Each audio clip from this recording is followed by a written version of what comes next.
मराठी अमराठी वाद पेटून दिलेला आहे। मनसेचे मोर्चाला परवानगी नाही दिलेला आहे, त्याबद्दल मनसेने आज मोर्चा काढायला सुरुवात केली होती। रात्री मनसेचे कार्यकर्त्यांना धरपकड केलेली आहे आणि 45 कार्यकर्त्यांना मनसेचे पोलिसांनी ताब्यात घेतलेले आहे। हे मोर्चा मराठीसाठी काढलेला असा आवाहन मनसेने केलेला होता आणि सभा पण घ्यायची होती, तरी पोलिसांनी हे मोर्चाची परवानगी नाही दिली आणि परवानगी नाकारला।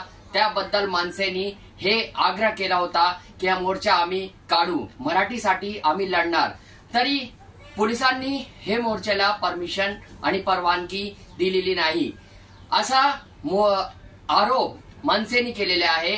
त्याबद्दल आज मुख्यमंत्री देवेंद्र फडणवीसनी हे मोर्चे बद्दल जे काही विधान केलंय त्यांनी हे म्हणाला की मोर्चा लॉ अँड ऑर्डर आणि व्यवस्थेचा प्रश्नचिन्ह निर्माण केला होता, त्याबद्दल मोर्चाचा रूट ठरवला नव्हता आणि मनसे आणि कोणी पार्टीला परवानगी आपण देत आहे।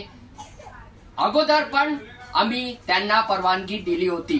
मनसेचे ठाणेचे प्रमुख अविनाश जाधव, पालघर आणि मीरा रोडचे मनसेचे वर्करला पोलिसांनी ताब्यात घेतलेले आहे आणि पोलिसांनी हे कारवाई केलेली आहे।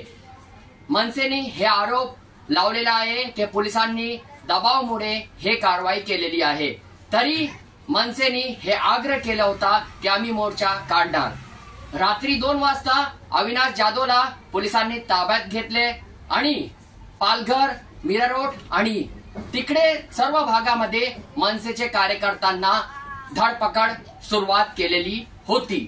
तरी आता विधान भवनात मुख्यमंत्री देवेंद्र फडणवीसने हे विधान केलेले आहे की मनसेला परमिशन नाकारला नव्हता आणि त्यांना परवानगी देण्याचे ऐवजी त्यांना हे मार्ग ठरवल्याच्या कारणामुळे परवानगी दिलेली नाही।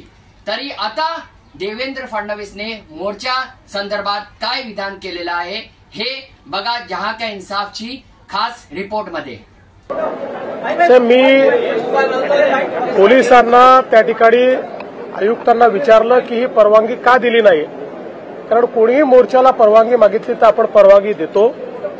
मला आयुक्तांनी त्या ठिकाणी सांगितलं की त्यांच्याशी रूटच्या संदर्भात चर्चा सुरू होती, परंतु ते जाणीवपूर्वक अशा प्रकारचा रूट मागत होते की ज्यातनं कुठेतरी संघर्ष होईल आणि पोलिसांचं म्हणणं असंही होतं की या संदर्भात काही लोकांच्या संदर्भात त्यांच्याकडे काही इनपुट्स आले होते की त्यांना त्या ठिकाणी वेगळ्या प्रकारची काही कारवाई करायची आहे आणि म्हणून पोलिसांनी त्यांना एवढं सांगितलं होतं की जो नेहमी रूट असतो मोर्चाचा तो रूट तुम्ही घ्या, अशा प्रकारचा रूट घेऊ नका। पण त्यांनी त्याला नकार दिला, त्यांनी सांगितलं आम्ही हाच रूट घेणार, दुसऱ्या रूटवर आम्ही काही जाणार नाही, म्हणून पोलिसांनी ती परवानगी नाकारली असं मला आत्ताच सीपींनी सांगितलेलं आहे। तथापि जर मनसेच काय कोणालाही मोर्चा काढायचा असेल आणि परवानगी हवी असेल तर ती परवानगी मिळेल, मात्र आम्हाला इथेच काढायचा आहे, असाच काढायचा आहे, अशा प्रकारे कायदा आणि सुव्यवस्था बिघडवण्याकरता जर जाणीवपूर्वक प्रयत्न झाला तर ते योग्य नाहीये। शेवटी आपल्याला सगळ्यांना एकाच राज्यामध्ये एकत्रितपणे राहायचं आहे, आपल्या राज्याच्या विकासाचा विचार करायचा आहे, त्यामुळे योग्य रूट देऊन त्यांनी जर परवानगी मागितली तर ती परवानगी कधीही मिळेल, आजही मिळेल, उद्याही मिळेल।